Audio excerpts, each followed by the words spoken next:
Hello, everyone, and welcome to episode 5 of the Joshi Dream Cast here on Fightful Overbooked. I am your host, Scott Edwards, and with me again is Trent. I promise this is his last of a mini run here, but they've done so many pay-per-views, and my schedule's bad, and I like talking to Trent, so it all meshes together.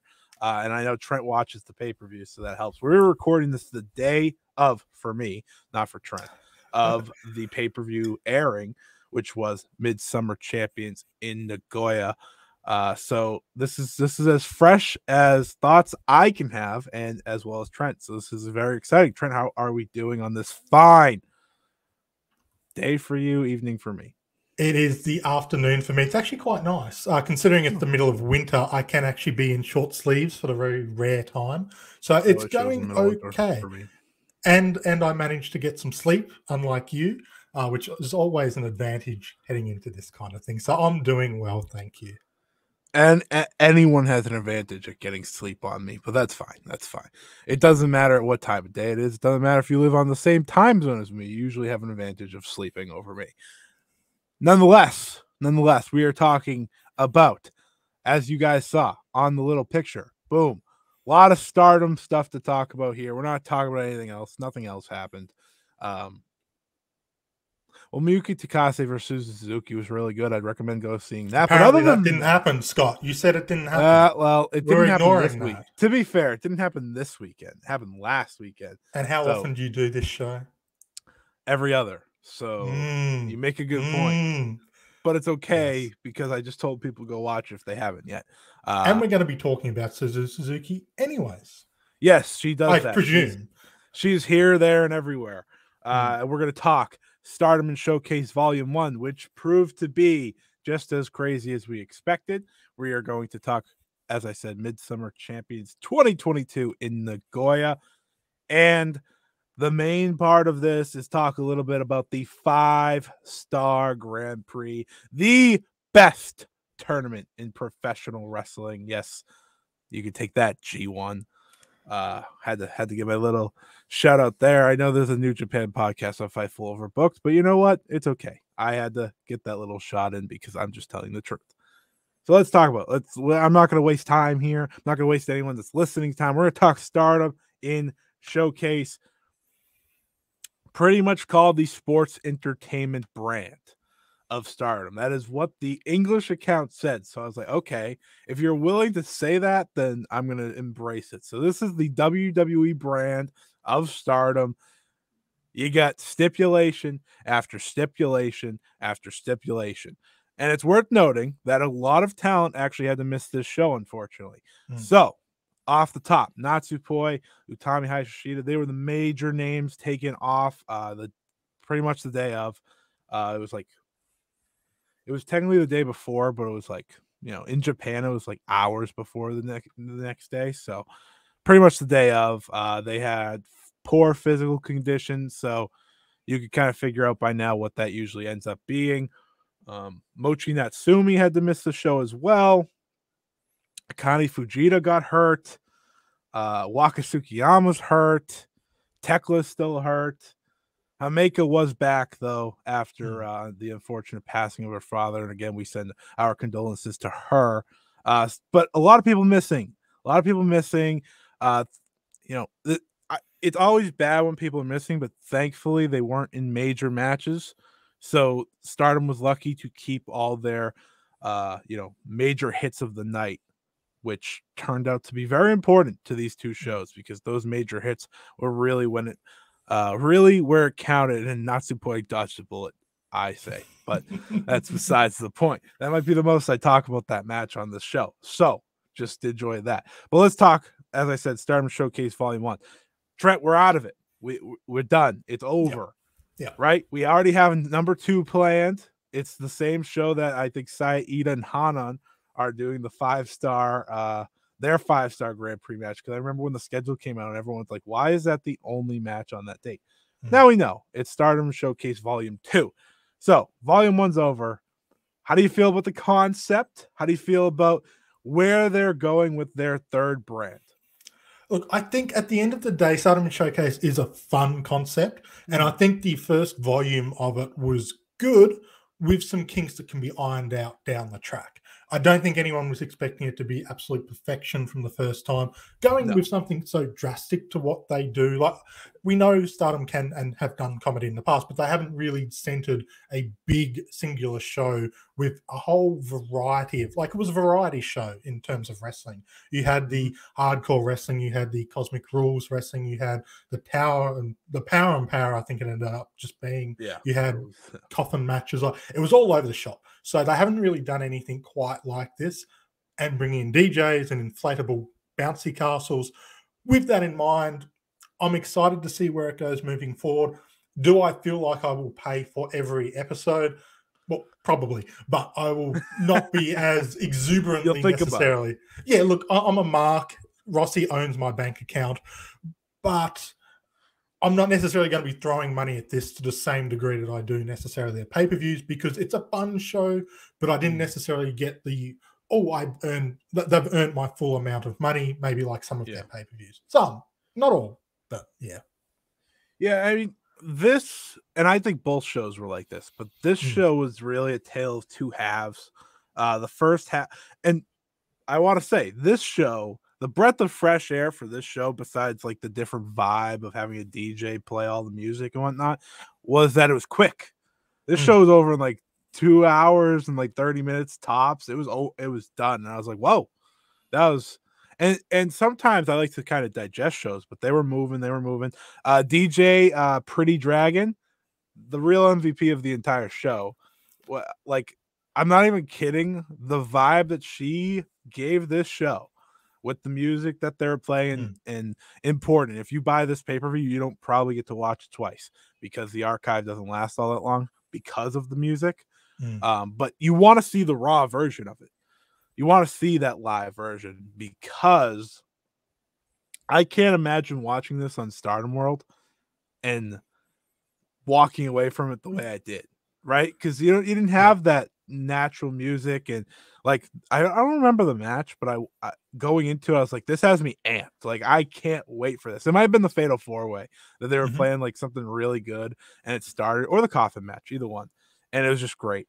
But it had a different vibe. It had a lot. I wish was with the DJ they had different tracks for each either person or group. Because it was a little awkward when you had, like, one person walk out and then like the track keeps going and then the opponent walks out to the exact same music. I would change that, and I'd also bump up the sound of just the audio levels for the DJ. I think it was a little low for the watching at home crowd. But DJ Pretty Dragon, actually, I was really impressed. I wasn't expecting to like this aspect, but they delivered in there. So, yeah, good job. I wasn't expecting them to go all in on the aspect as much. And I made the joke when the Fatal 4-Way started. I was like, for those who watch Anarchy in the Arena from AEW, you saw them play Wild Thing for pretty much half the match. And I was like, they should do this for the entire match. They didn't do it, but at the same time, it's like, they could, and it would have worked really well with this match. It would have ruined subsequent viewing when you have to mute the entire match. Oh yeah, that's why. But for that live experience, it would have been just amazing, especially with the kind of action there was. Let's talk about the card. We're gonna speed through the early part. They had a Nagoya Rumble. The main factor of this was the return of technically two characters. Yes. Everyone was theorizing these mysterious X characters who they're going to bring in for it, and boy, did they swerve us on this one. Yeah, so one was Saeed in a mask to make it simple for everyone, and the other one was Gokigen Death, which actually was the best because so Death won the match, but seeing Stars so happy to like have that moment with her, because they obviously enjoyed having her part of the group before she went to Fukigen Death. It was like a really cool moment because Mayu was so happy. And obviously if Mayu's happy, we're all happy. That's just how and then they paid it off on the very next night. I did not expect them to actually carry that story through, because Stardom Showcase is basically non-canon. But that was I've decided it's kind of canon. Like it's canon when it's it needs canon to for be. certain matches. It's like New Blood. Like, it's not part of yeah. Stardom except when they tie stuff in. Right. But yeah, Which happens it to made always be prominent. the early stages of that opening Rumble match entertaining, and then it made what was a throwaway tag match the next night, gave it a little bit of a unique flavor to it. The Power and Power match was next. Definitely not living up to where you kind of hoped when the video originally was teased, but we also have to be fair. Utami was a key part of that video, and she had to miss the match. So her and Lady C were taken out. We got to see Sayaka and Ami Suray team, which was interesting, against Micah and Himeka, who of course won. I again don't have too many thoughts to go in depth there. I think I still wish they went like a fatal 4-way instead. Yeah, it struggled because it was just a generic tag match, and the only unique thing was over the top rope for one person, which kind of made it feel like it ended a little just, oh, okay, we're finished, because one person went over the top rope, and the unique pairing of Amy and Ida, which is a lot of fun. This is the most I've enjoyed Amy Suray since her debut match with Stardom. Yeah, she has. I've been very hard on Ami. Because I think she a lot of the time doesn't show personality. She seems very dry. But there's certain times that she does show it, and it's like those times that I'm like, yeah, come on, bring it out. It only helps you.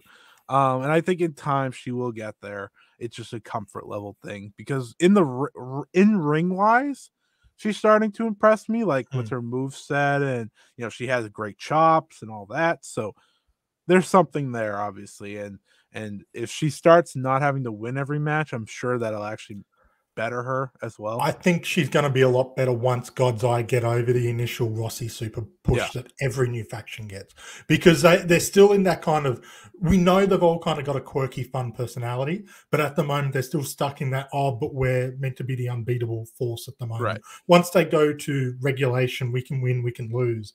I think it'll allow Amy to feel more comfortable being a bit goofy and a bit fun. So the next match, we're not talking about it. It's redacted.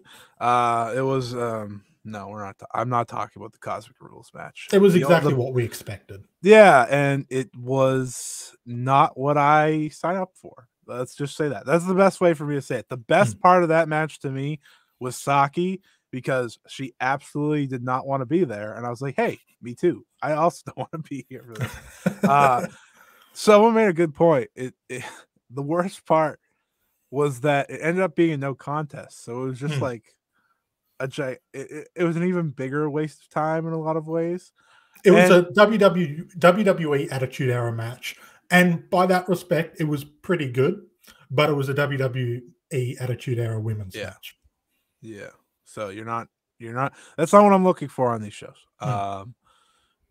So yeah, better we just don't talk about. Let's move on because I don't want. This is where the show started to pick up a little bit. We had Shuri versus Haragi Kurumi, an I Quit match, and I Quit matches are weird. I've always felt this way about I Quit matches, because they're not necessarily a good stipulation, because they sound really good.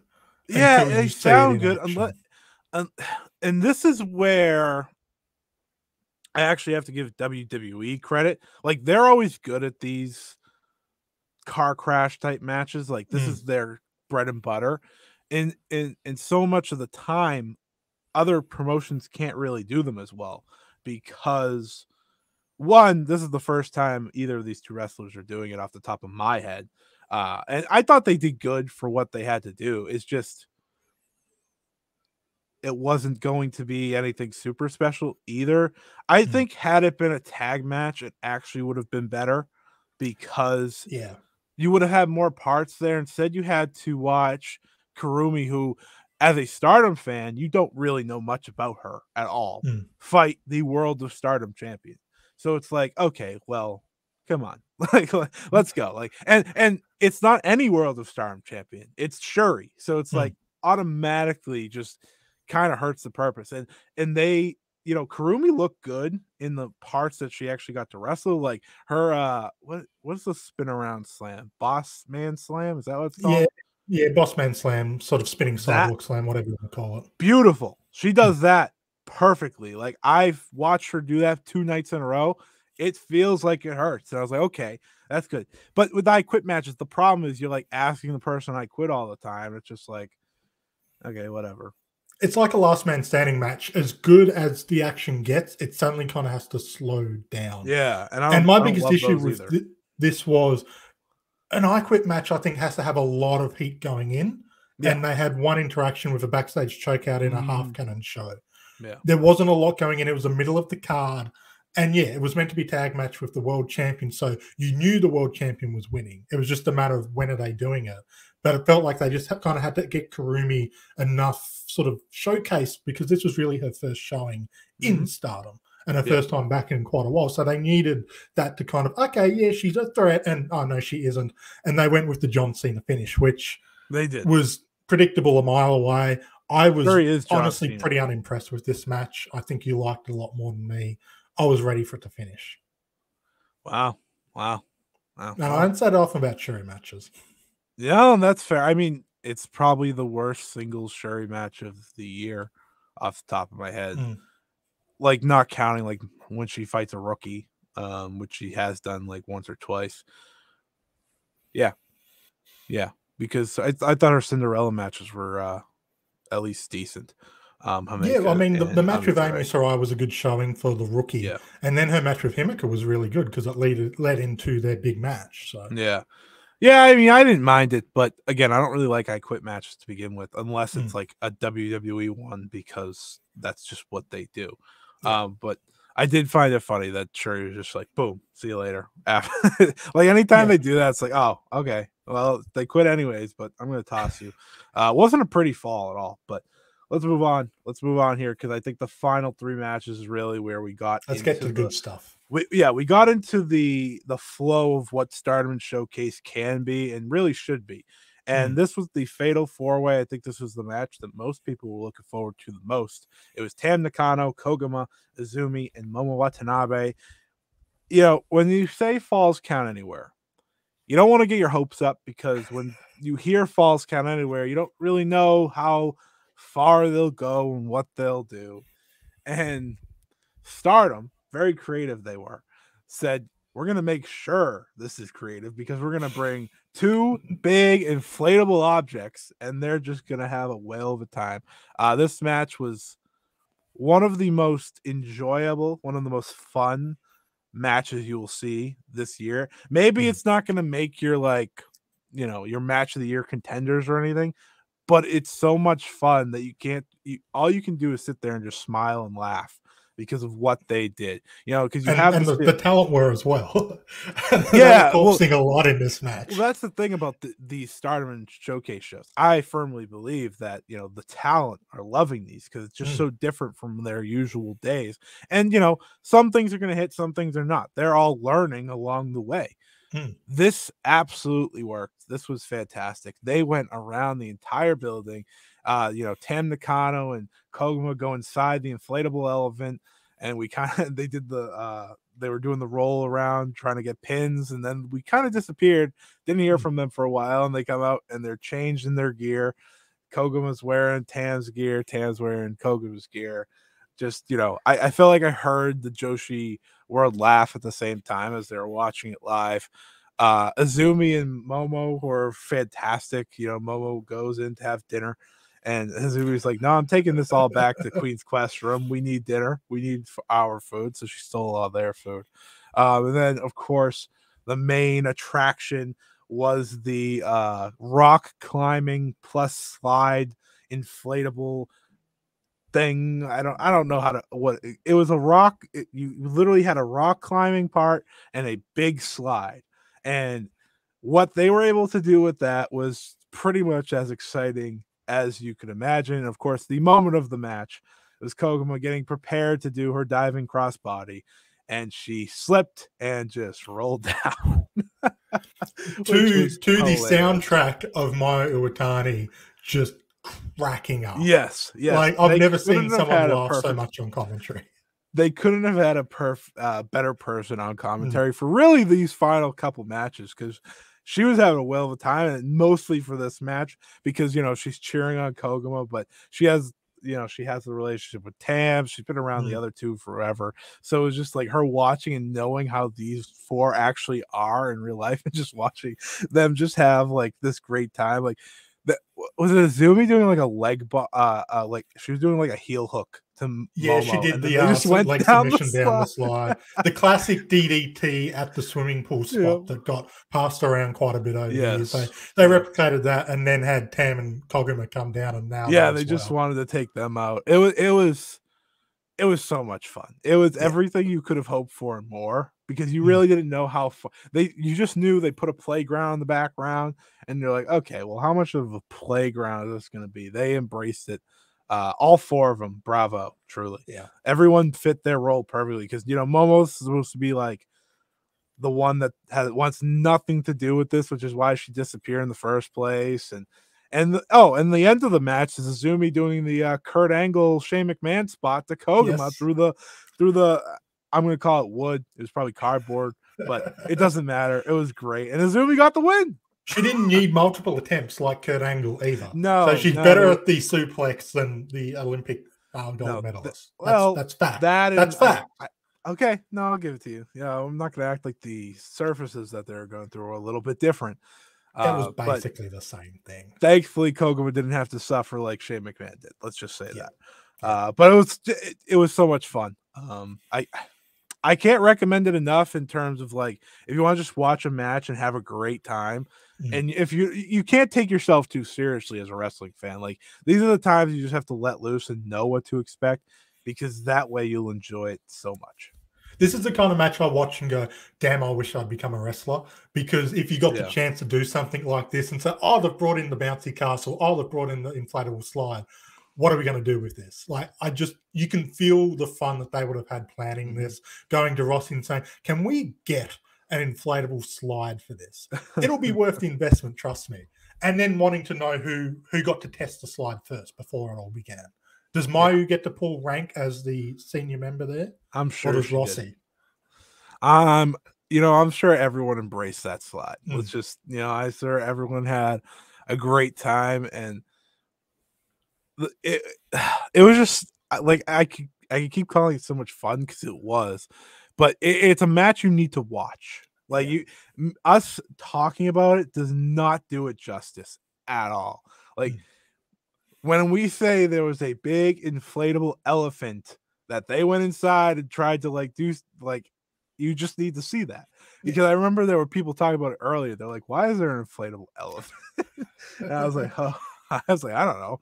And then they went in it, and then they came out of it. Just it was. I was disappointed they didn't keep just the same set for the next night. Not mention it, not use it, just have it in the background. They should have just kept the elephant at least. Like, if you got rid of the slide, I would be like, okay, well, I get it. You wanted it for that match, but keep the elephant. Rossi's a merch man. He could have sold tickets down the slide and made like double his money. Yeah. Trent, think about it. You paid for that elephant. Yeah. I'm happy I did. I'm happy. Yeah, I'm happy I paid for Tam and Koguma to have a changing room. I'm happy that we all pay for a slide too, because without the slide, it was so much fun. And for a lot of people, I did see like some people were like, this is my favorite Stardom match of the year. And I was like, well, it's not my favorite Stardom match of the year, but I had so much fun. It was nice to not sit there and watch a match with, Tam and just not like have my heart beating out on my chest. It was like, oh, I can have she fun. Still managed to take a horrid neck bump coming out of the inflatable. Oh my God, that was terrifying. I was like, oh God, is she going to be able to wrestle tomorrow? Of all the stunts she does, including the next night, yeah, that could have been the one that gave her the injury. Oh, she must have slipped because she landed right on top of her head. I was like, is she okay? I was like, this match isn't supposed to be that dangerous. Come on. I know Koguma had dreams. Next match. Yeah. Speaking of which, let's move on. For me, and I kind of expected this going in. This was my favorite match of the night in terms of just match quality. Julia, Mai Sakurai versus Suzu, Suzuki, and Recessera. And I am going to start this, Trent, by giving credit to none other than Mai Sakurai, because she took a beating.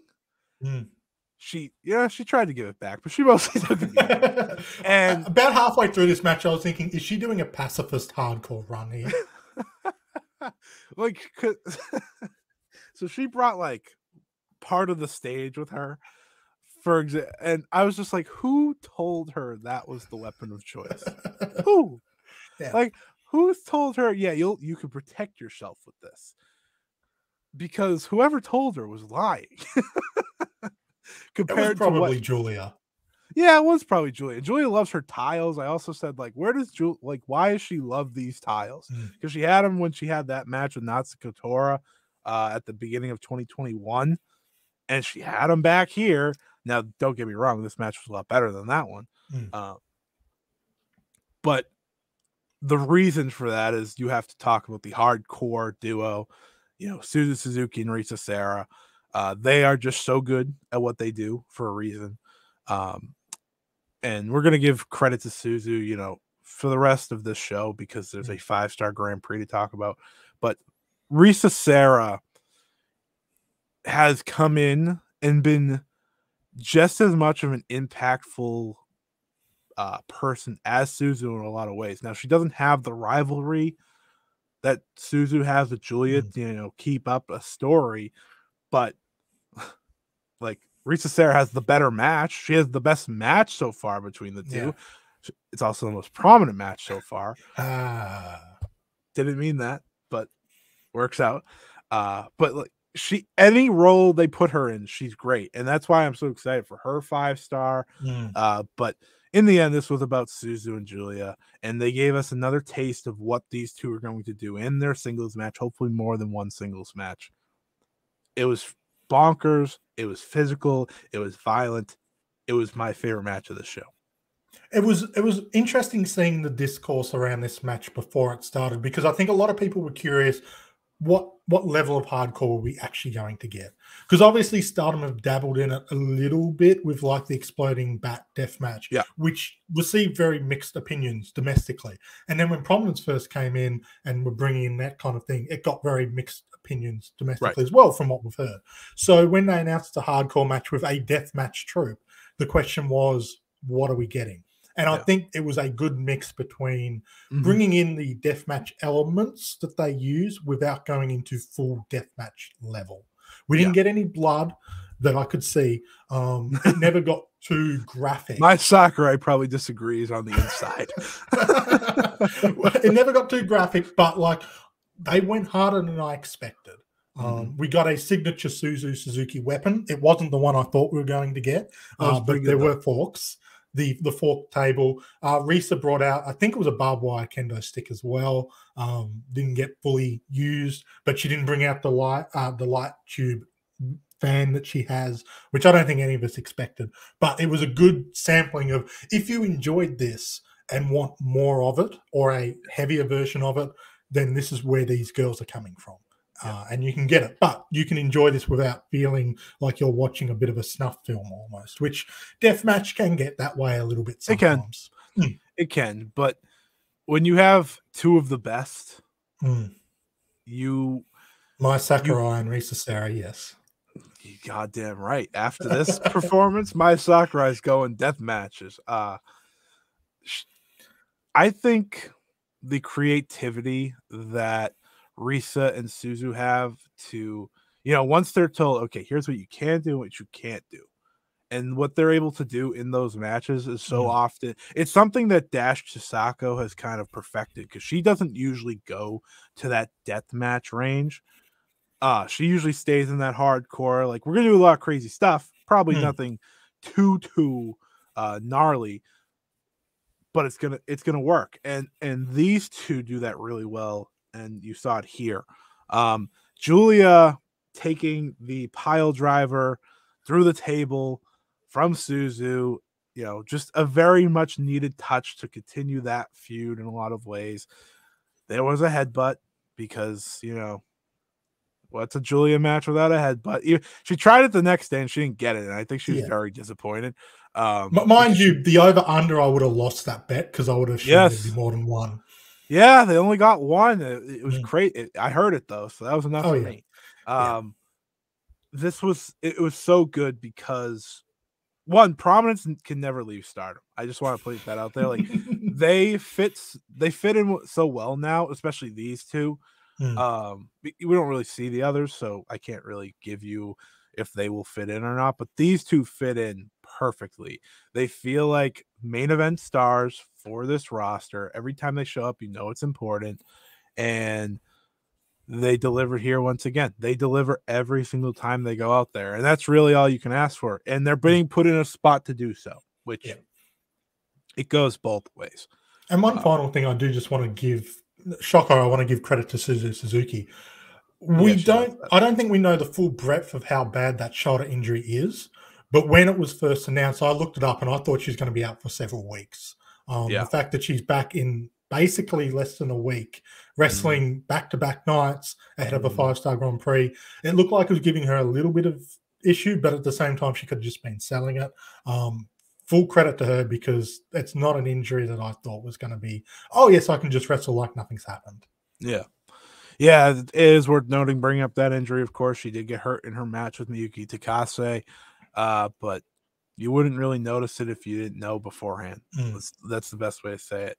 A little rest every week and up until her matches will be very important. Of course, she is the Regina D-Wave champion now, so that's a little important as well. But this match was great.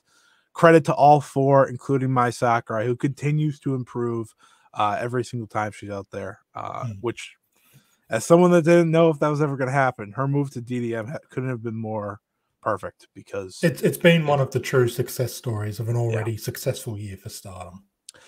Yeah, it really has. Not like they needed it, but it was a good one to add to the a good feather in the cap. Just further proves that their training system really is something else. Yes, and it's the family situation in each faction. That's who you learn with, and you can tell who Mai Sakurai has learned from, just the way she wrestles, and I think it's been perfect. Main event time here. We had the coffin match. Who was the mysterious Grim Reaper? Everyone had guesses. A lot of people said Ram Kai Chow, someone that had to do with Ram Kai Chow. I promise you all, it was so much better than anyone to do with Ram Kai Chow. I never guessed it for a second, I'll tell you that. I heard a lot of Chihiro Hashimoto guesses. I didn't think that'd be as close as they actually were. No. So Starlight Kid, Sayakamatani, very big deals in the Stardom world, obviously. One of them is the Wonder of Stardom champion. The other is Starlight Kid, who, has had every single title match for pretty much over the past year. One of their major stars. Grim Reaper comes out, they do the little bit of, let's see if they're going to get the mask off, and then it revealed to be none other than you, of course, one half of Team 200 kilograms, Chihiro Hashimoto's partner. And that's the moment where I just said, hold up. Okay, so if Yu's here, that means Hashimoto's not far behind. And if Hashimoto's not far behind, we have a lot to get excited about, because somehow Stardom has added another key freelancer to their little roster here to just better these shows. Stardom Showcase in the end ended up being what I expected, which was involving more outside top tier talent, which was you. The match itself, it was kind of a blur after that, because I think I was just sitting there like, it's you, like, what, this is crazy. But the coffins were hilariously massive. You destroyed one by rolling onto one, which was a great visual, because they had the camera from the top. I love the top-mounted camera they've used at these Nagoya shows. I think it was WWE that used to call it, in the 90s, the Wild Coyote camera or something. And I've always said that. The car crash off the ladder. Yeah, but it's a great camera. And it was so perfect for that. It's not used more often in wrestling. With the bigger budgets that can afford to hang a camera from the roof. I mean, if nothing else, you get the classic visual of the double down where you can sort of pan up. Yeah. Or you get the classic Bret Owen moment where you get them looking up at each other. Yeah.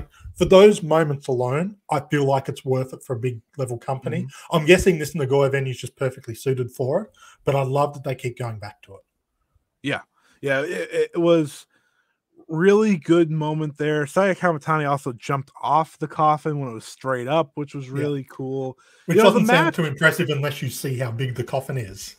Exactly. And my best way to describe this is like, if you give these three in any order, like a serious real match, they're going to have a better match. But it was still a fun way to end the show. And the way they ended the show was you packing both of them and pulling the coffin away, dominant fashion. It's just kind of like, it kind of set you back for a second. You're like, wow. I mean, coffin match doesn't really hurt you in any way because, like, okay, you didn't get pinned or anything, but it's still a great visual. And then we cut to that video after where Rossy Agawa is like, you're here?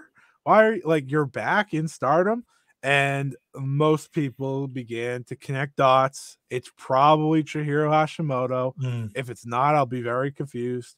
But the idea that Team 200 kilograms could be on their way to at least these Stardom and Showcase shows is about as exciting a conclusion to Stardom and Showcase as you could have asked for. Yeah, in the sense that they're building to more than one, and we know the book the second one, as we talked about. This is the perfect way to go. We're not going anywhere. You've got reasons to be excited even more so. Now, will they actually bring back the Grim Reaper 2.0, or is this kind of like the second mystery person in the Kyrie announcement, where it's just kind of a stinger that actually doesn't happen? Don't know, don't care. Don't know. But like, presumably, yes, they're bringing someone else back in. And it's just exciting because it shows that they're going to keep feeding this kind of atmosphere to Stardom and Showcase beyond just let's do some dumb fun stuff. I got my hint at a costume change battle royal in the Pan Koguma change. So I'm happy. That keeps me on board at least a little bit.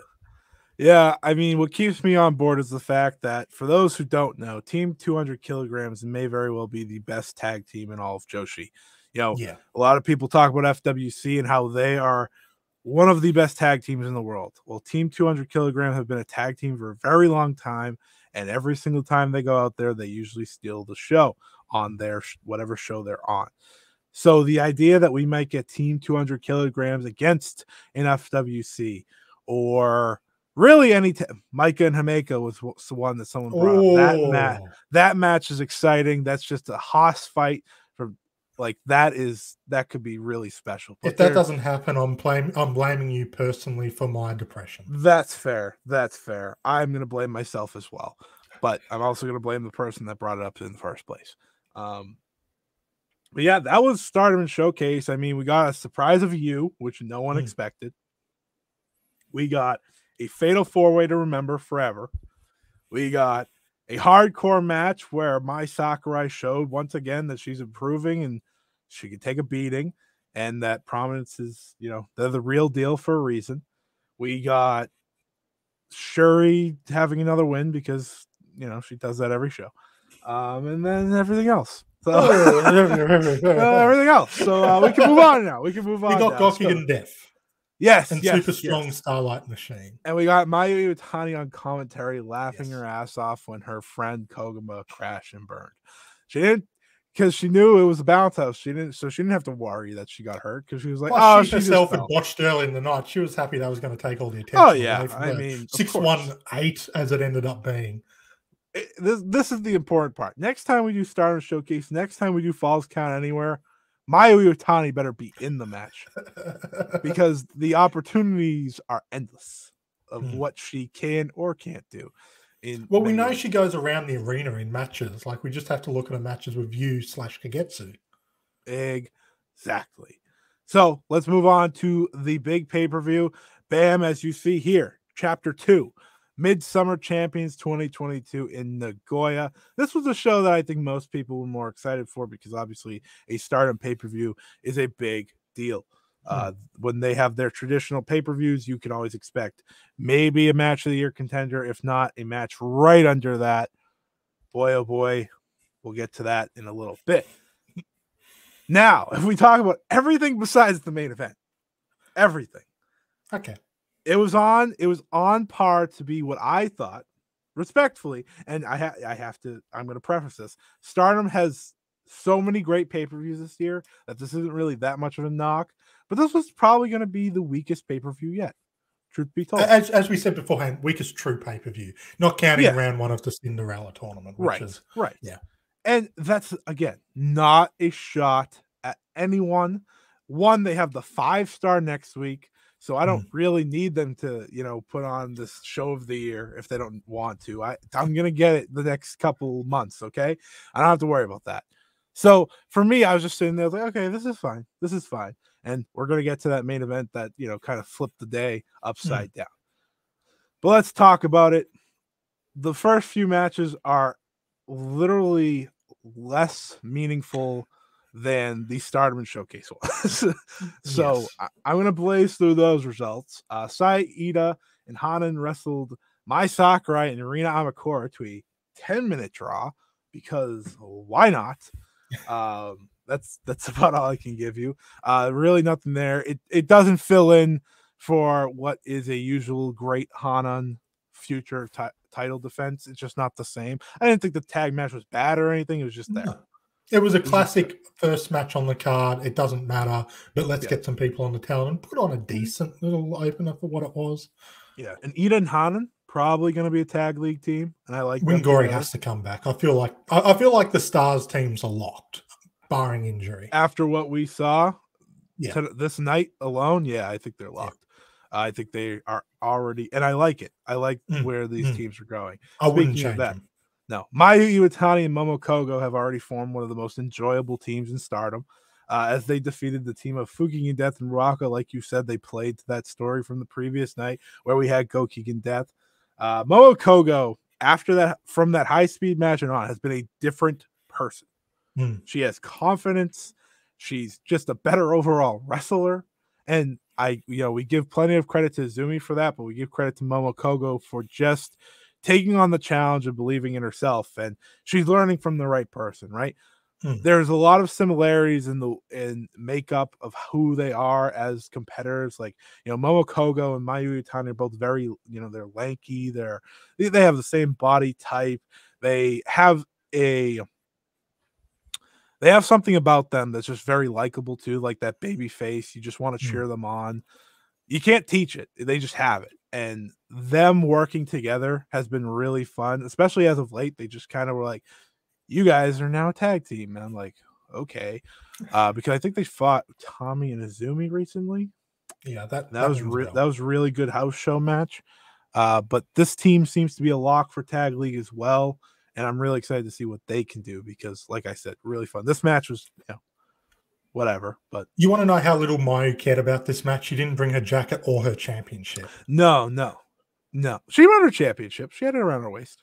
No, because they called it out and she kind of pointed down. She didn't have it around her waist. Oh, I'm thinking of Stardom Showcase. Yeah, she had it for Showcase, but not for the tag. See, match. too many pay-per-views at once.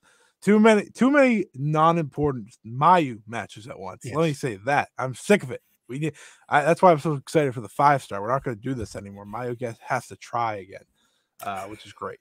High-speed championship match. Azumi beating Rina. Now, this is where we're going to talk about it. Rina stepping up into the high-speed division. Another step up for the division. How could Azumi wrestle a 15-year-old who has never had a high-speed match in her career? My best way of saying this, it was good. It was probably the weakest of Azumi's reign. And again, that kind of goes to the pay-per-view conversation that we're having. Azumi's had that good of a reign, so it's like not really a knock on anyone. It was 8 minutes. It was quick. Rina looked good in her few spots, and they got out of there. She's still learning. She's only 15. Yeah, look, here's I didn't expect a lot out of her. She's 15 years old, so I don't want to be judging too critically. No. But from what I've seen from her, I was expecting better. Yeah. And I think the thing that really stood out to me was it just felt like they didn't quite click. And that was most obvious when Azumi went for Izumi Sushi twice and Rina span the wrong way both times. And 15 years old, the biggest match she's ever been in. Like, she has wrestled against her sister, but this was the biggest match for her. Yeah. There's a good learning experience for her to take a step back from this and see, okay, what do I need to work on? Where can I build upon? It was fine. Was the weakest Azumi match.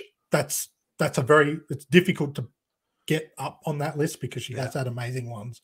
But even with that in mind, it did feel like a a disappointing match, even though we weren't necessarily expecting Azumi Starlight Kid or Azumi Mai Saruga. I think my best way to say it is it's unfair almost to Rina, like, because when you see an Azumi high speed match, you kind of expect like a certain level, and we probably shouldn't have, because again, she's still so new, and this is her first high speed match. And truthfully, I think Rina's future isn't high speed. I think it's she's very good at what she has been doing, and I think she should stay there. But I appreciate more methodical and she's more character based, which I actually normally like. It's just she kind of was forced out of her element a little bit here, but it's a good, which is fine. Yeah, she's 15 years old. Like, this isn't going to make or break her career. I still think she's got as much potential as Hanan.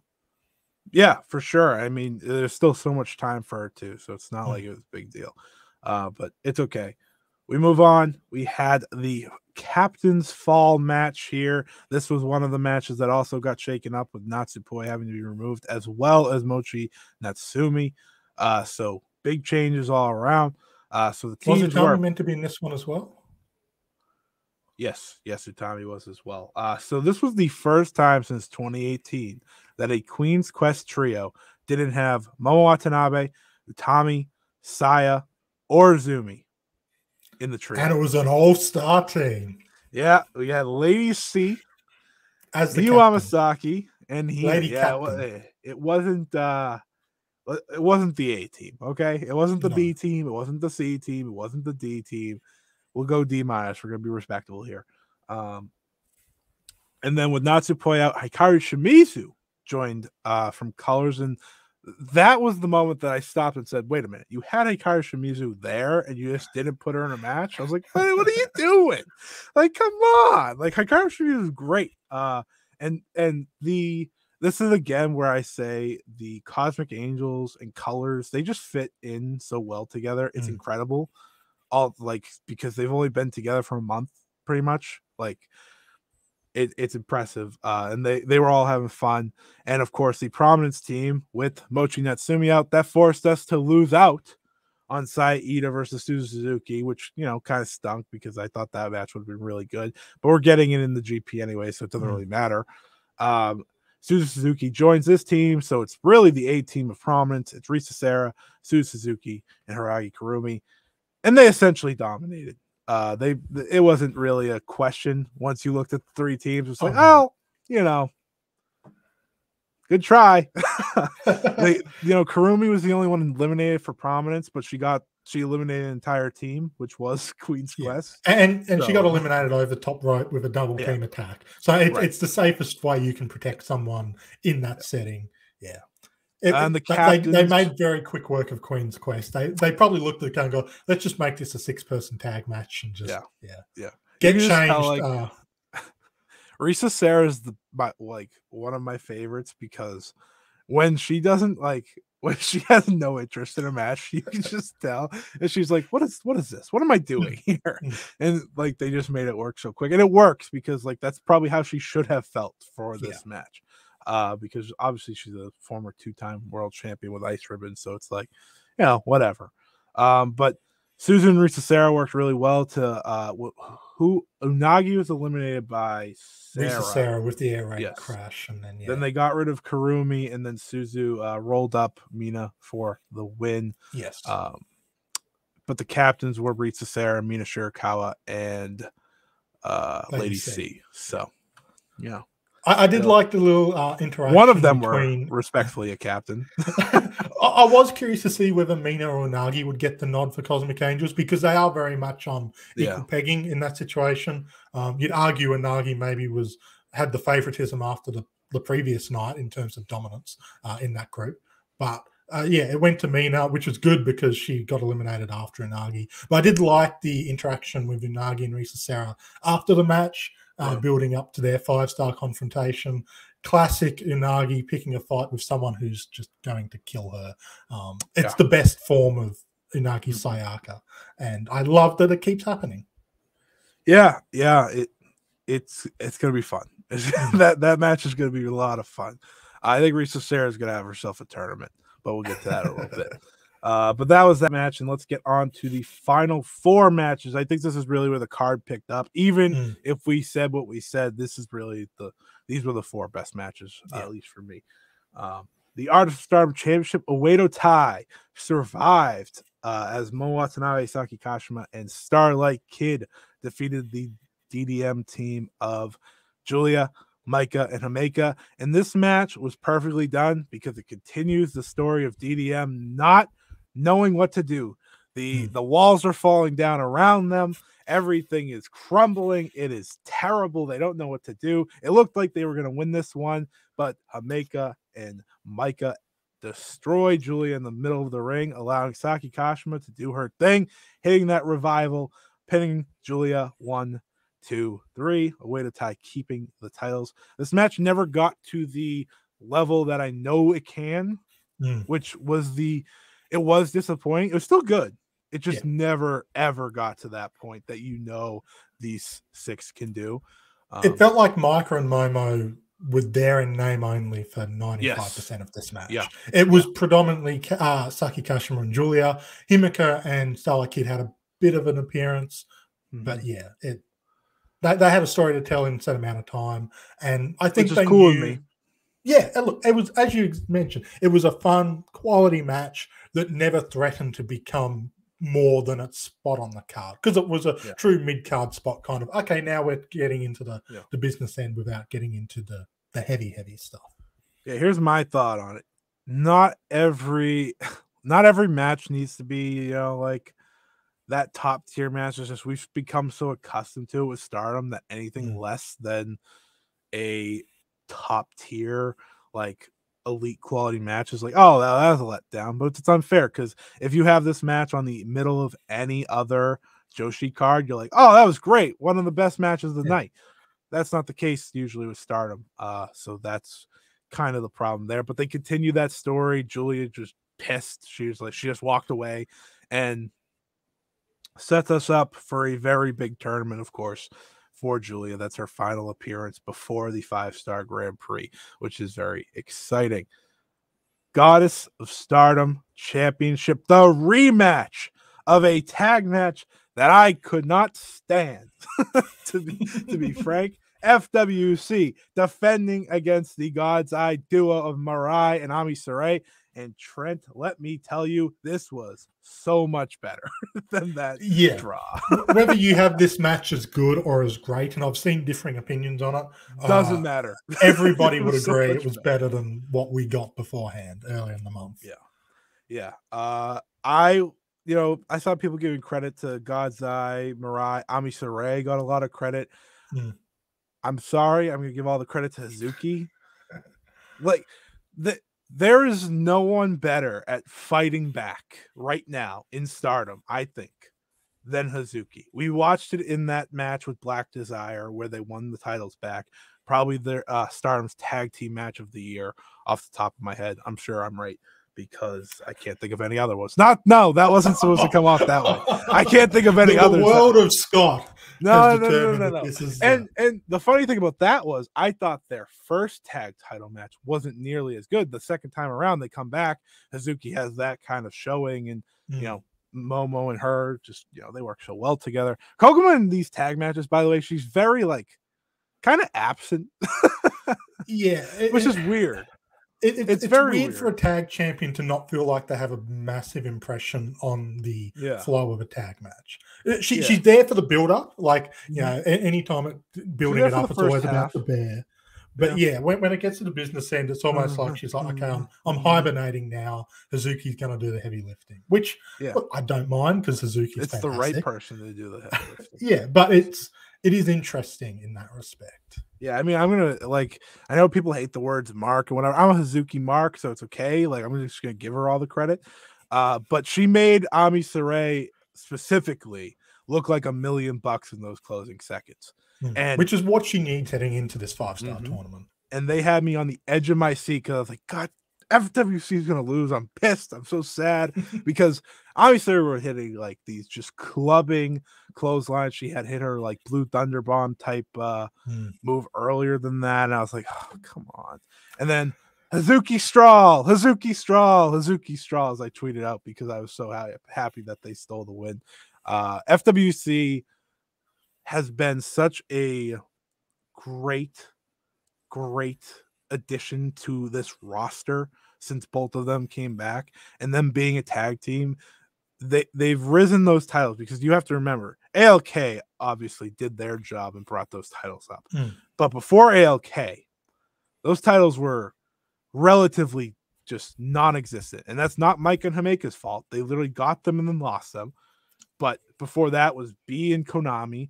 Before that was Aphrodite.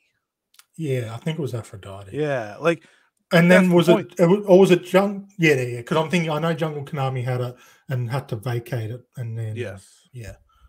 So that's my point. That furthers my point, though, is that really ALK, took the ball and they ran with it. They had the great tag matches, but FWC has made themselves feel like actual tag team champions and has bolstered that division to a point where it's must see.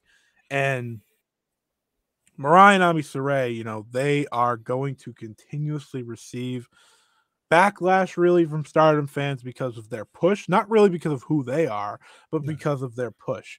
And like every other newcomer that comes in before happens every single time. It's a right. People didn't like DDM. You have to remember this. People did not like DDM when they came in. People didn't like Utami when she came in. Well, yes, that is very true. People hated Julia when she came in, for example, too. So it's like that situation. But Mariah's gotten a lot of opportunities. Ami Suray's getting good amount of opportunities, especially considering her experience. But they went out there. I thought they had a really good tag match here. It wasn't to those standards of the Black Desire one. But truthfully, if you think of this new reign, it's probably number 2 best tag. Yeah, because they haven't had many. But I mean, the other ones like Saki, Kashima, and Fuki Cadets. So it's like, and the draw, which I didn't like. So it's not the main issue I had with this match was that they repeated the same finish in 2 straight matches, where you've got one team getting beat up, and then surprise pinfall. Like both finishes in a vacuum are really good. It's just when they're done back to back, it's a little bit like, you could have placed that a little bit better, or just put a match in the middle of it would have worked too. Yeah, it's just unfortunate that they do need to protect all these people heading into the 5-star. Yeah. I mean, I like this match better than the Artist match, which was previous. But I definitely agree with you. Obviously, you want those different changes, and that kind of goes to what we were talking about with this card. It's like, we know it can be better. But this was a really good tag match. Mariah and Ami stepped up compared to that last one that they had. So good for them. But let's move on here. Final 2 matches of the night. Before I go past it, FWC, aka Hazuki, said, we want Tam and Natsupoi. So I don't think you can get much bigger of a tag title match right now than that one. That should be fantastic. Why'd they have to do it then, though? Like, it was very unlikely to me, that Tam was going to win the red belt. It didn't affect the Tam thing to me. Didn't it? No, because we've seen B pay-per-views. We've seen, a Wonder of Stardom title main event, a show. So to me, it was like, okay, well, if Tam wins, maybe they're doing Saya and Kairi at the Dolphins Arena show. So it's like, oh, that's a main event. Doesn't affect me. Obviously, you kind of think like, oh, well. And I also think if Tam and Natsupoi have this match, they're winning too. So like that's part of the reason. I was like, we've seen double champions. Shuri was literally a double champion to start this year. Yeah, just with the way they structure these pay-per-views, it feels like more and more they want all their championships available outside of maybe the artists. And because the goddess titles can be a second from the main event level match on these shows. And it's main evented before with the right opponents and people involved. When they announced that, I thought, well, okay, Tam can challenge as the champion and they can lose. But it just, when they announced, I'm like, oh, okay, well, sure he's winning. Whereas beforehand, there was that part of me going, the Tam win here would make a certain kind of sense, even if I was probably 70-30 Shuri, and then after this match, I was 95-5 for Shuri. So maybe you should just be more of a fan, Trent. Maybe you should be less like, oh, smart stuff. Come on now. I can't help but be smart, man. You know this. Well, it's okay because we're on to the Wonder of Stardom title match as Sayakamatani defeated Saki. This is another match where I'm going to say, and this is not anyone's fault, Sayakamatani has had an incredible title reign. One of the best Wonder of Stardom title reigns to date, truthfully, in terms of match quality, what she's done. This, for me, is the second to worst title defense so far, just above the Unagi Sayaka match, but I still thought it was a great match. I thought Saki was flawless in it. Like, she hit all of her moves. She looked really good in it. She had good demeanor. I thought Saya was great in it. Like that, the hesitation, Star Crusher was great. And then they just kind of ended it from there. It's like, oh, they're just going home. All right, cool.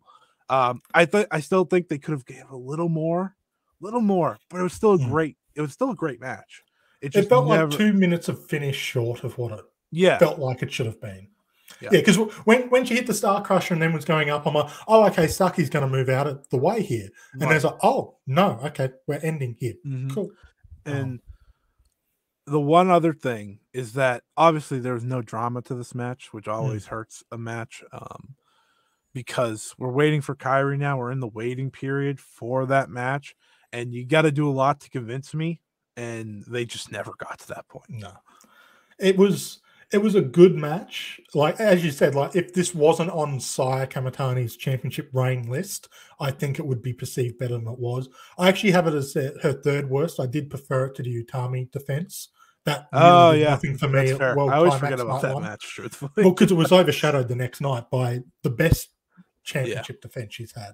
But yeah, look, it was a good match that was only really hindered by the fact that A, there was no real suspense surrounding it, and B, Saya's level of work has just been so high that even a pretty good match here, like 3.5, three-quarter stars, just kind of felt underwhelming for her. But it was, I enjoyed it. And it was important in establishing Saki a certain amount for the Stardom crowd who maybe aren't super familiar with her heading into the 5-star. Yeah. Again, Saki looked great. She hit everything. She looked, everything seemed convincing, and that's a win in the end. Just if those got 2 more minutes, I think you would have just elevated so much more. But that's just me being picky. And this was the point where I was like, damn, this pay-per-view was like, this is what like a normal company's pay-per-view, like middle of the road pay-per-view usually is. But for them, it's like, oh, this is whatever. And then the main event of the evening, Shuri defending the World of Stardom Championship against Tam Nakano. To tell you how I felt about this, I tweeted out after this that Tam Nakano has the best title challenges of both the Sayakamatani reign and the Shuri reign when this match was over. Yeah. And this isn't just because of Tam Nakano. I have decided my favorite version of Tam Nakano is when she is wrestling someone else's match and uses what she does great to make it better. That is the best Tam Nakano you can get, because yes, she is a great storyteller, but when she can use her storytelling to bolster or enhance someone else's style, it makes it so good. We saw it with that Sayakamatani title defense. We really saw it when Saya won the belt in the first place, because they really did go down the Saya route. And then we saw it there. She did that. You and me agree that's the best Saya defense to this date. Hasn't been topped. And as someone that loves the Shuri versus Julia match, that loves the Shuri versus Recessera match, I was so confident the moment this match ended. I was like, listen, that Nagoya crowd stunk. Didn't matter. Didn't matter, because these two went out there. They had a war. They, if you didn't think Tam Nakano was winning this match, they did their best to make you think just maybe. When she hits that Twilight Dream, you're like, oh, she's near the rope. She's probably going to get a rope on, but maybe. And Tam's just ability to fight back, and just like when she hit the punt on Shuri, I kind of like just popped out of my chair. I was like, that's fantastic. Like, she did her thing, and Shuri sold it like that. Then Tam had this great submission. It was like a reverse sleeper hold where she used her legs instead, and Tam jumped off the Titantron and that's when I was like, oh my god, they're doing the Saya match in a lot of ways, but Shuri style. Oh, it was fantastic. I can't say enough about this. It was everything I hoped it would be without, the only way I think it could have been better is if you had a title change, because it would have added that next step and was like, oh my god. Yeah. But it was fantastic. When Tam started, disappeared backstage and started climbing up, it was funny because when I started the Stardom and Showcase show, I looked at the DJ stage. I'm like, that's just low enough that if someone wanted to jump off that into a pile of people, and it's the kind of show they could do it on. When they didn't do it, I'm like, okay, that makes sense. But then Tam disappeared. I'm like, oh, we are getting that. And look, nailed it perfectly. And I always love in those moments when you can kind of see just that little, you okay? You're not dead, cool moment. And you could see that, but it wasn't super obvious. They did a brilliant job of just having it there without having it in your face. Yeah, this was like the difference between this match and the entire rest of the weekend was night and day in terms of just pure in-ring quality. Yeah. I love that it told the story I hoped they would, which was technique versus emotion, red belt versus white belt. And they told it perfectly because, you know what? Even though I didn't think Tam was going to win after the tag title announcement thing, I was starting to think this is building in a way where it's believable. She hit the Twilight Dream suplex, and I don't think it's necessarily intentional, but the camera was in a position where it looked like she was close, but you weren't sure precisely how close. Yeah. Could she actually reach it? Maybe, maybe not. And I didn't fully bite, but I kind of bit. And then Shuri kicks her head off. She falls down, does the zombie rise. And that was great. It was the last gasp of an emotional wrestler who was emotionally spent. And then Shuri's technique, composure, let it through. But and it finished finished how I felt the Momo match should have, with that final gasp before the final finishing stretch. So best match of her defenses so far, which, look, a couple of months ago wasn't saying a huge amount, but after the Himika defense and after the Recessera defense, and for some people after the Momo defense as well, I think that gives you an idea of, Shuri's really starting to cook at the perfect time just before the 5-star Grand Prix. Yeah. I've had some jokes with some people. It's like, Shuri heard what everyone had to say, that her matches were getting too predictable and too simple. And she said, oh yeah? Okay. You want me to go 5-star mode? You got it. I got it. I'll do it right now. And that's what she did. The other part of this match that was so great is you saw Shuri on the ropes for the first time. She since the Himika. The Himika was, I didn't think Himika was winning at all, though. So, but it looked like she was dominating. Shuri, which was for sure. Yeah, for sure. I'm with you there. But this was the most. Okay, let me rephrase. This was the most she's been on the ropes overall. And the most believable title change opportunity. Yes, which helps it so much. And the beauty of what Tam does is that, she's believable. She can win at any time. She can beat anyone. She can lose to anyone. That has always been the charm of Tam. And I saw some people say this would be a top 3 Tam match if the crowd was better. Just because if you had a better crowd, this probably would be truthfully the no question Stardom match of the year for some people. If the crowd was better.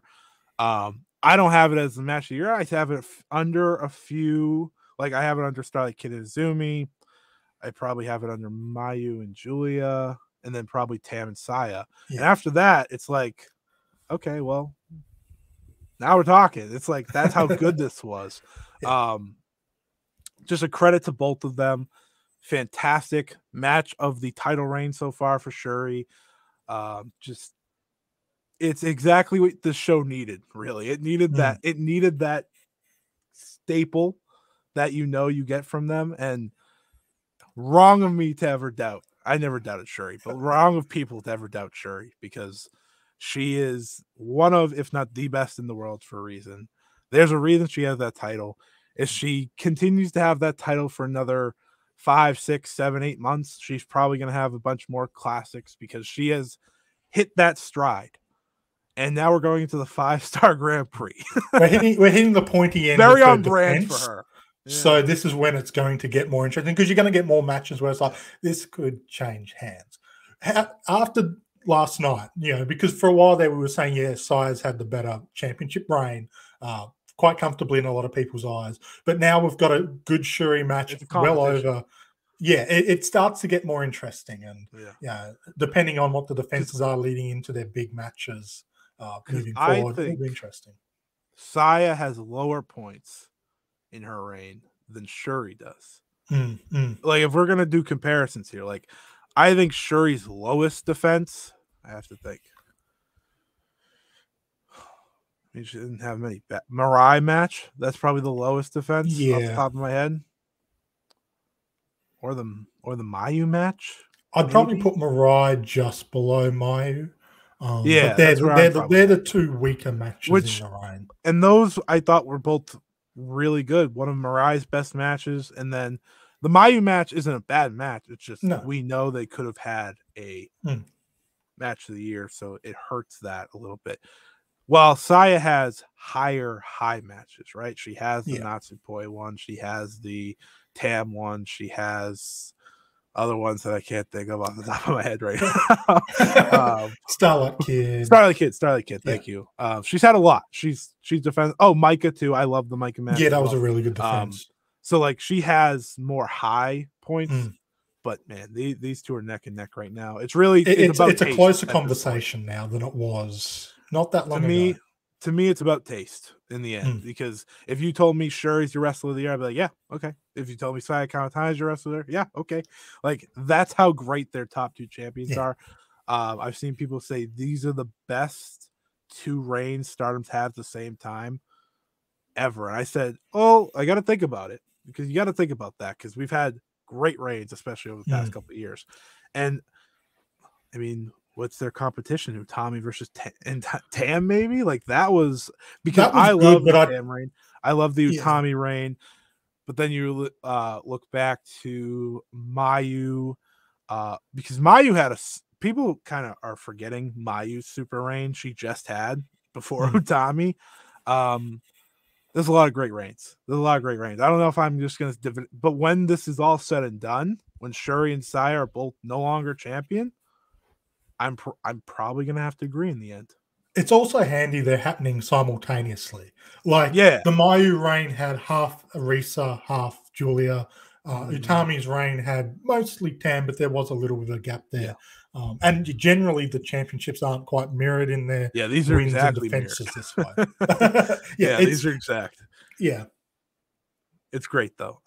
It's just so much fun that we can have these conversations. And, as we know now, as we've talked about the New Japan Stardom show, Kadani wants Stardom to main event that show. So it sounds like the 5-star Grand Prix winner is probably main eventing that show, if I had to guess. And then they can go on and do their own pay-per-view at the end of the year. With Open the doors, Japan. Open the doors, please. I want to be there for that main event. It's looking unlikely. Yes. We're running out of time, unfortunately. Listen. You want them to open the doors. I want them to have cheering. I need the atmosphere by the end of this 5-star Grand Prix, because these wrestlers have earned it. They deserve it. Watching that match last night, I was like, these two are having a phenomenal match, and you can't hear a peep from the crowd, and it's a shame. It really was obvious after that TJPW show, Summer Sun Princess, back-to-back with Stardom, where you had really energetic, excited crowd. You had the streamers, you had the whole whiz kabang, and then you went to Stardom, and it's... And New Japan is rolling out a couple Korakuens, I think, in September.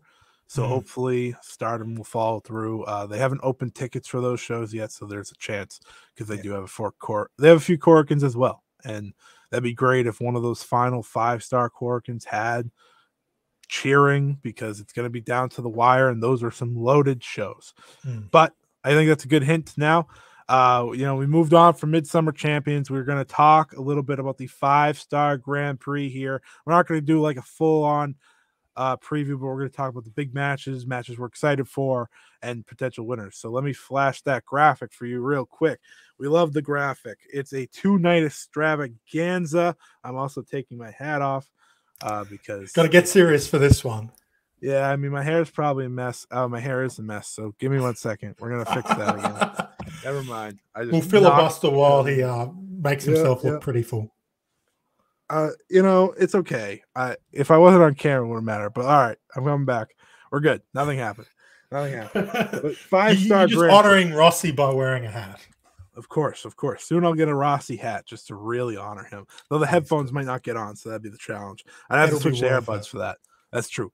But let's talk about it here. The 5-star Grand Prix. Last year, tournament of the year, no questions asked. I don't want to hear what anyone has to say. It was phenomenal. Shuri had one of the best tournament performances from beginning to end ever. Coming into this year, how could they top such a tournament? Well, happy you asked. 26 wrestlers. Additions like Hazuki. Additions like Mariah, Tekla, Saki, Recessera, Suzu Suzuki. You have all these additions. You have, just such an exciting crop of talent to mix with the already loaded Stardom roster from last year that we had. You lose someone like a Konami, and obviously that hurts, but when you replace it with so many people, it's almost becomes unnoticeable. And there's so many wrestlers on a roll right now that this tournament, it can't be bad. Like, there is a must-see match every single show, except for one, and that's only because it's not a 5-star Grand Prix show. It's like, that is a Stardom Showcase show with a 5-star Grand Prix match, and even that match I'm looking forward to. Are they doing a stipulation for that? I highly doubt that they're doing a stipulation for the tournament match. But 21 days, Trent. We're starting here in July, and we are ending October 1st. So if you were enjoying Stardom, maybe you enjoyed their house shows, maybe you're going to miss that, slow, low-key profile. Those are gone. We don't have any of those for the next couple months. We have a pay-per-view in the middle. We have a new blood in the middle. We have a Stardom Showcase in the middle. But that's it. Otherwise, it is the 5-star Grand Prix from here on out. And I think it's best, before we do some predictions, let's look over the schedule here. Day 1, for those who want to know, just to get the taste buds going of what this tournament could present. Here is what we have on the Blue Stars and Red Stars block. The Red Stars block, I'm looking at a thing over here, so those that watching me, I have a second screen. I have the line. It looks like you're just looking at me, so I'll sit like this, and it looks like you're talking directly to me. That's perfect. Shuri versus Azumi, instantly a mega match. Shuri can't beat Azumi in this tournament. Can't do it. So that might main event night 1. Might. I don't really know what's main eventing any of these shows, so I'm not going to say for sure. Micah versus Recessera. Sure. Why not? That's going to be low-key great, because I think their styles are going to mesh really well. The only 5-star Grand Prix final rematch, and it is the first time it is happening since that very match in 2020, as Utami Hayashishita faces Micah. These two have done a lot of changing since that last match. This should be nothing short of incredible. Unagi, Sayaka versus Saki. There is so much comedy there, I can't even explain, because these two have had problems. They're coming off a Cosmic Rules match. There's going to be some fun there to look forward to. Tekla versus Mai Sakurai. This is big just because Tekla's back. Tekla's been gone for a long time. We've dearly missed her. And she's wrestling Mai Sakurai. So there's an interesting DDM versus DDM situation going on there.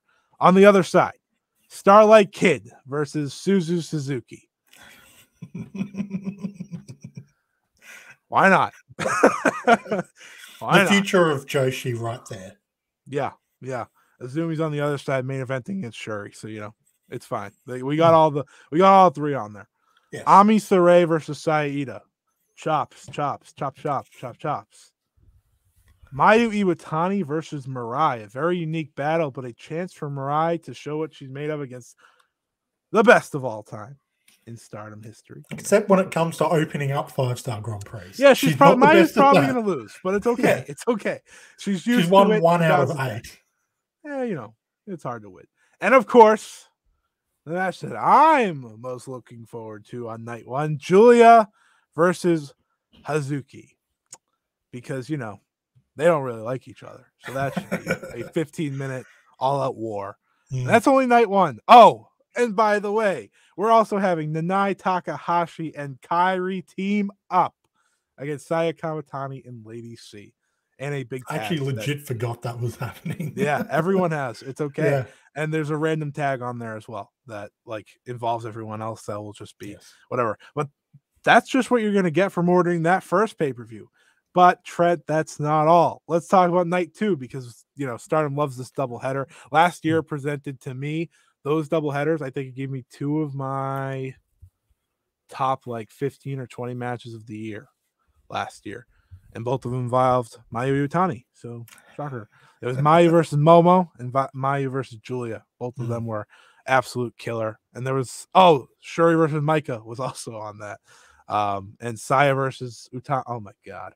What a ridiculous. And it gets better here. Let's talk Blue Stars block first here because, you know, Ami Suray. There's a certain match waiting in the Red Stars block. Yeah. Needs to close this.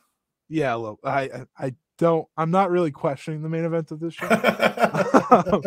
Ami Suray versus Suzuki. Interesting. Obviously very interesting. Never seen it before. Going to be a test for Ami because, you know, Suzu's younger than her and she has like years of experience more and so on and so forth.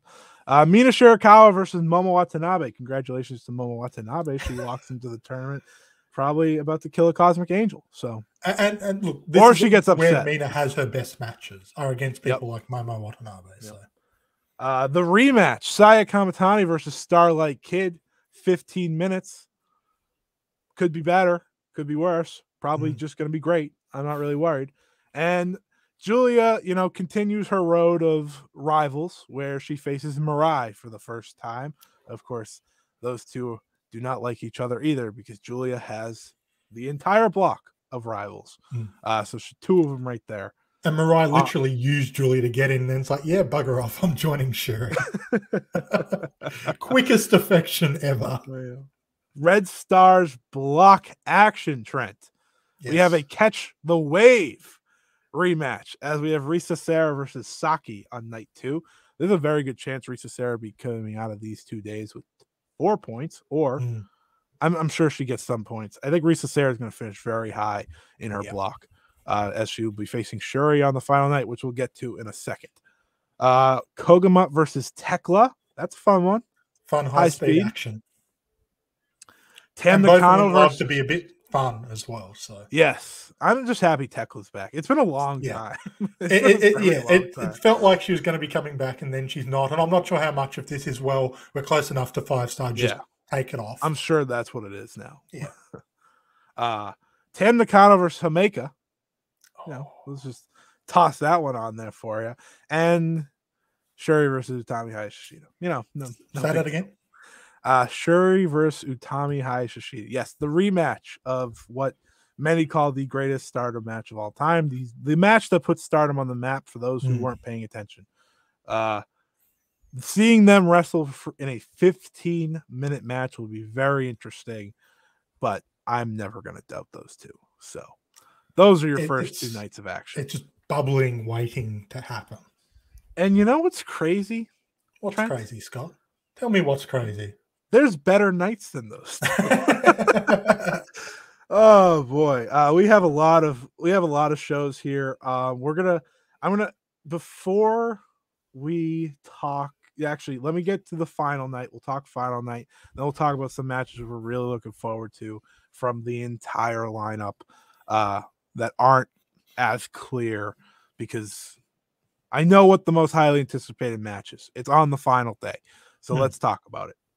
We got Azumi versus Saki Kashima on the final day. That is October 1st. The only two not competing are Hanan and I forget. I knew this for the longest time. Let me look at the standings.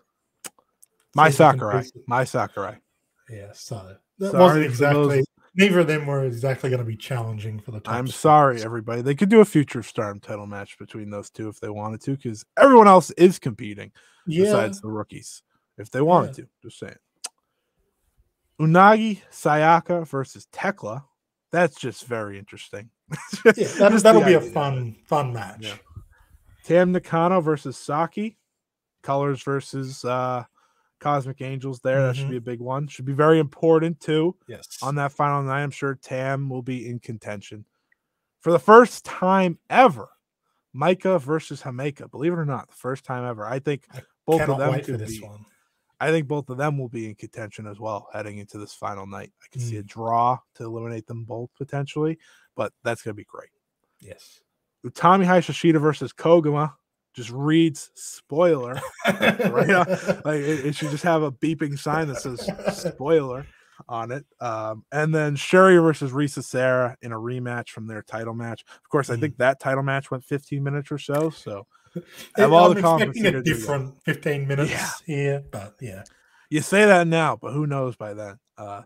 Tournament's gonna flip on its side. Mariah versus Sayaka in a rematch from their great Stardom World Climax match. That was one of my favorite Mariah matches of the year, truthfully, and it was her least important pay-per-view match to date. So that's pretty funny. Natsupoi versus Mina Shirakawa. There could be tension there by the end with the Cosmic Angels. Hazuki versus Momo Watanabe.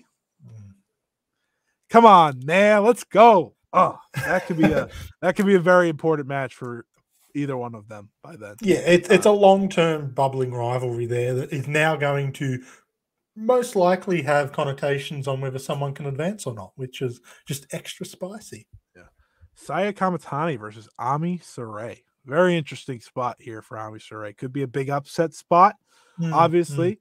I don't know how Ami Suray will fare. She probably shouldn't be in the higher half. I'm seeing very different opinions on what Ami Suray's final numbers will be. No one knows. No one has any clue. And I think they've protected her more than I think most people think she should. Yeah. Is that just to get us set up for this tournament, or is that a sign of things to come? It's also worth asking, is Sayakamatani champion by the end of this tournament? I have no idea. So that's also important to say. Mayu Iwatani versus Starlight Kid once again. Second year in a row, it ends on the final. Of course, the whole story of Starlight Kid is to get to that level of Mayu Iwatani. Beating her would be a good step there.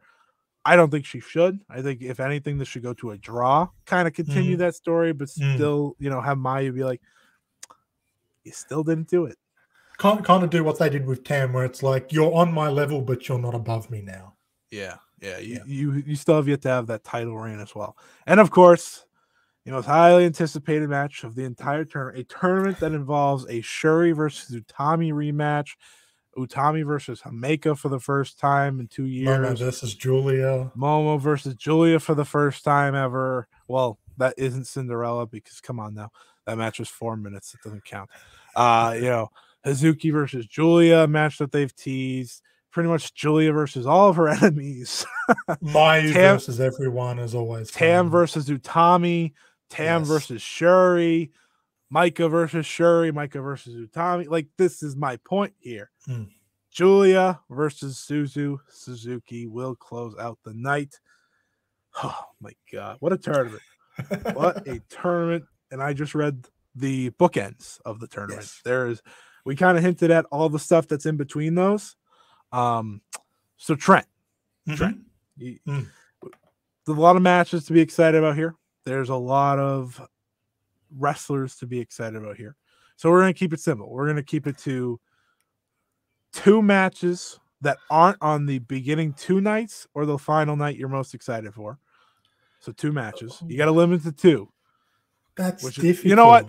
I'll give you a top 3. Top 3 is fair. Top 3 is a more reasonable number. And then I'll do 2, because you've got to challenge yourself sometimes. Okay. Well, wait 1 second. Wait 1 second. You're going to name me an MVP that doesn't win. Yes. Okay. Yes. And you're going to name your winner, but we're going to go back and forth here. So, yes. Would you like to do your matches first? You are the guest. Yeah. Here. Okay. Like I'm not going to act like I have them laid out here in a list. Because I don't, because it is so difficult. I keep going back and forth because I'll think of a wrestler. I'm like, oh, I really want to see this wrestler. The ones I like to jump to mind right now are I'm like, I really, really want to see this one that isn't, the bookends. August 27th, which is one of the biggest nights on this 5-star calendar. I'm really, really looking forward to seeing Julia and Starlight Kid go at it again because there is that, again, Julia versus the world. She has lots of rivals, but this one has a particular sort of flavor to it that I really enjoy. So like it continues to get closer and closer. And after the win on MidSummer Champions, she was having a bit of a verbal back and forth with Julia, reminding her that she finally got that win against her, which is always exciting. And the other one from Blue Stars block, I don't actually have the exact timing of this one when it's happening. I've got to be excited for Mayu Iwatani versus Suzuki, my favorite wrestler. Oh, thank you very much. My favorite wrestler versus the person I'm expecting to be my favorite wrestler in 5, 10, 15 years, however long it's going to be.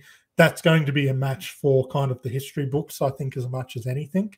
For the Red Stars block, I was going to say, you got to give me a Red Stars match. Yeah. I wanted to, mix, go from one block to the other.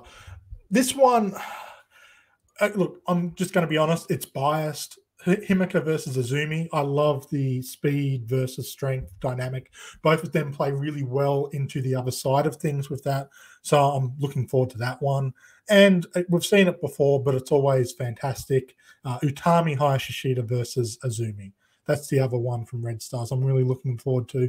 We've seen it. It's great. Azumi keeps rising and rising and rising. And Queen's Quest versus Queen's Quest is always just, they kick it up another gear.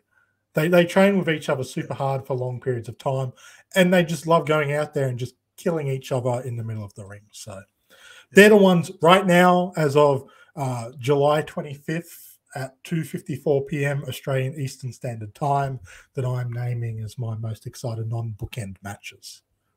So the game I'm playing here is I'm not going to repeat anything you said because I'll be honest, I think I had 2 of the 4 on mine as well, but I want to be fun. I want to name as many matches as possible because of how crazy this tournament is. So I'm going to start off Julia versus Momo Watanabe.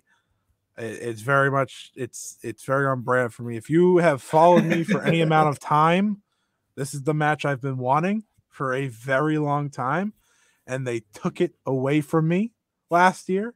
Julia had to get hurt. I didn't get it. I'm still upset about it, but we're getting it. We're getting it. These two are going to destroy each other because they just have a rivalry without having an official rivalry.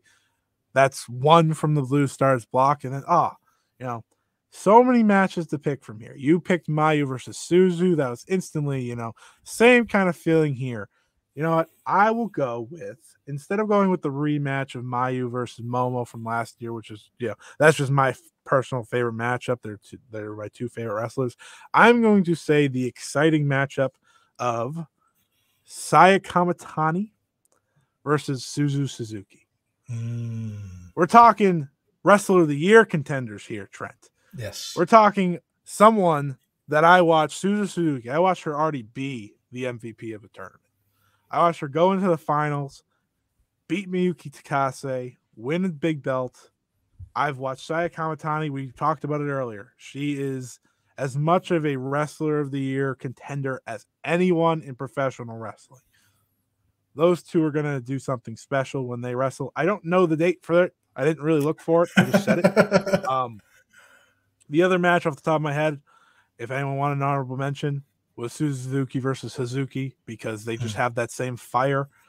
They have that same kind of grit to them that I'm sure will connect very well. On the Red Stars side, what were the 2 you named? I was Azumi fanboy, Azumi Himeka and Azumi Utami. Okay. So Azumi versus the powerhouses. Got it. Yes. I'm very obvious in my likes. So I just had one of them. Give me a second here. I'm gonna go Utami versus Tam. That is the September 24th show. What they did last year on that final night, obviously overlooked by what Shuri did in a 2-hour span twice. But that match was fantastic. Yeah. No, it shouldn't be, because that match was fantastic. You know, that was the first time you and me ever reviewed a show together. It was like, oh, well, everything was amazing. But, you know, Shuri did the Shuri thing. It's almost nice to have a show where we kind of have to be like, it wasn't that great for most of it. Because those first couple of shows we did was just like, oh, Stardom's amazing. Yeah, that's true. We did all the big ones, to be fair. Yeah. And then, of course, the other one for me, I just lost it. So that's awesome. I just lost it. Give me a second. I had the date. That was the problem. I want to make sure I have the date. Well, no, I'm not, because I'm not naming it. I'm just sitting here talking endlessly. I don't even remember what I said. Oh boy. I hope you're happy. I love to ruin your shows, so yes. I'm sure you do. I'm sure you do. Well, I'll filibuster on how good that Tam Utami match was, because it is easy to forget, as you said, because it was jam-packed between those Shuri defenses. But that match could have easily been a match of the tournament level showcase. And it did exactly what they needed to do. It presented the two top champions at the time and put them in a viable situation, because we knew Tam could beat Utami. But this was smack bang as Utami's really starting to fire in as the best wrestler on Stardom's roster. And they just went to war and exemplified the best parts of each other. Tam's emotion, Utami's strength. And I think now with another year of practice for Tam and Utami basically getting to play vacation for the past 6 months is going to allow another I'm expecting this to be better than their match last year, which is hard to say given how good it was. Found my match, by the way. September 18th. Tam Nakano versus Recessera.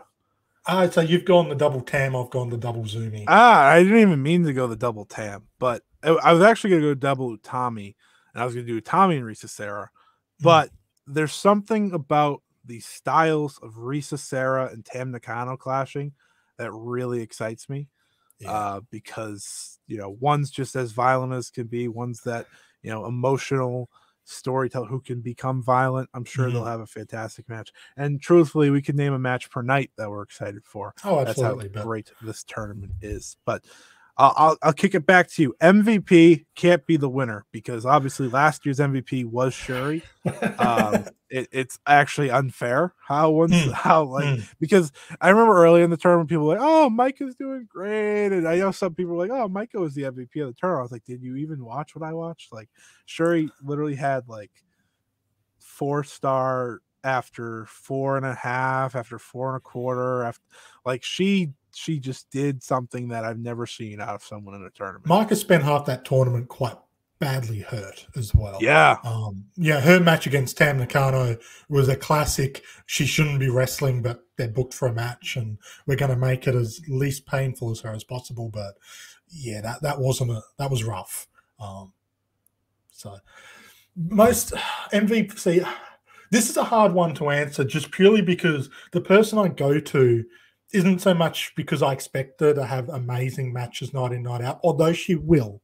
It's because we're getting almost dream match after dream match. It's Suzuki in the blue block for prominence, because half this tournament is basically going to be her against someone that I would never have expected to see her getting to face. And now I'm so excited that that's becoming a reality. Even ignoring her versus Julia, which has all of the fire in it, and that alone makes this tournament worth it. Her versus Mariah is going to be fantastic. Her versus Hazuki. Wait a minute. How do you know that? How do you know the Mariah match is going to be fantastic? Just a little feeling of. Have you seen it before? Are we doubting their abilities to put on an absolute banger of a match? No, never. No. Now, how do we know Suzu versus Hazuki is going to be amazing? Just a little feeling about what's going to happen between them. Suzu versus Mayu, as I mentioned. Suzu versus Momo. Suzu versus Starlight Kid. And that's just like the big ones. And like I fully expected to go all out against your Saya Iidas and Yamina Shirakawas. They're going to have different feels to them. There's going to be different vibes to them. And I cannot get enough of this. Put her in the red block as well. There's so many matches there I want to see happen as well. Just give me the Suzuki Grand Prix. You know, part of the game again. I'm not going to name the same person. But you wanted to, don't you? Well, here's the thing. I've had the 5-star MVP picked since the beginning of the year. Obviously, Suzuki being part of the tournament, as I never expected, changed a lot of that. And as long as Suzuki's healthy, I firmly believe she's at least in the conversation. I think Julia deserves some respect, but I think Julia might be winning. So there's a problem there because she just has like rivalry match after rivalry match. But I'm going to say Hazuki again because of what she has, you know, she's found what made her great the first time she was here, right? She has found that fire, that passion, and the ability to just make all of her opponents look better. And, you know, she has the rundown that Suzuki has. She's going to have a match with Suzuki, with Julia, with Momo Watanabe. There's history there already between those two matches alone. With Mayu, that is a big one that not a lot of people that's almost talk low about. Key. That's, you know, people aren't talking about it, but that's gonna, That was the match that we had teased when Hazuki walked back through the door, and we never got it. And then it was like, oh, she's joining Stars? Well, that she's going to turn on Mayu. Right. When are we getting that match? Yeah. We have Hazuki versus Sayakamatani. Like, there is the blue white belt defense warning alert right there. Yeah. Yeah, which is very exciting for me as someone that, you know, if Hazuki was going to fight and say the Kyrie match is gone, like, doesn't exist, that would be a match I'm going into it like, oh boy, like this could be the title change. Which those are the matches you asked for. I think we got to be a little fair here, and we gotta look at that red stars block because you know it's easy to pick the blue stars block, and I'm gonna just say Shuri. Like, let's not get pretty with it. Let's not get pretty with it. I watched her do it last year. She has a different crop this year. Obviously, it's not as strong, but if you cut off the extra 3, it would probably be just as strong. Right? If you cut off the Mai Sakurai and honestly, knowing Shuri, she'll make that very good because it will be very brutal. You know, like if you cut off the lower tier, it's that same tournament for Shuri. She has a match with Utami. We know what they can do. She has a match with Tam. We know what they can do. Especially in a tournament match. Their 12, I'm going to keep saying this, their 12-minute match last year was probably my favorite non-live tournament match. That's how crazy. Shuri versus Azumi. We know what they can do. Shuri versus Micah. Guess what? We know what they could do. Shuri versus Micah. Like, we've seen these matches. They're going to be different because they're 15 minutes, but there's no one better at changing their style to a different version than Shuri. Shuri's best when she's throwing bombs and nothing less. Yeah. Shuri's style works in 15 minutes. Not everyone's does. Shuri's does. Yeah, which is like, it's hard for me to say a Micah or Utami will be MVPs because they have the epic style. Yeah, like it's probably gonna be a challenge for them. I think they can both figure it out. Absolutely. But Shuri, I've seen do it. I've seen her do it. So that's why I'm really excited. I do wish, again, with these tournaments, we could switch it up a little bit. But, you know, oh well. I'm just going to have to watch no, we're getting these matches. And the best part about this tournament also is, like, every single show is, like, at an important venue, too. So it's not like... So, like, there's, like, 21 days. There's probably, like, 5 or 6 Korakuens, I think. And when Stardom's in Korakuen, it's a different vibe altogether. So it's just really exciting. The only, you know, question between us that we don't need to name someone different is the winner of the 5-star Grand Prix. And I think we're both on the same page here. I think we're both picking Julia, obviously. But the question wasn't until a couple of weeks ago. Because on the Ocean Cyclone Show episode we did, I actually picked Tam Nakano on the basis that I felt like they were leading to that match. And then, like, after we recorded it, before we released it, they set up the title match. And now, yeah, I'm agreeing with everyone else. Tam's probably making the final. That should be the final. Yeah, it's just tough because I still look at Julia versus Suzu, and I feel like that's tailor-made for the costing Julia a shot in the final. Mm-hmm. But I think now that Suzu has beaten Utami, beaten Julia technically in that tag match. Holy crap, when did that happen?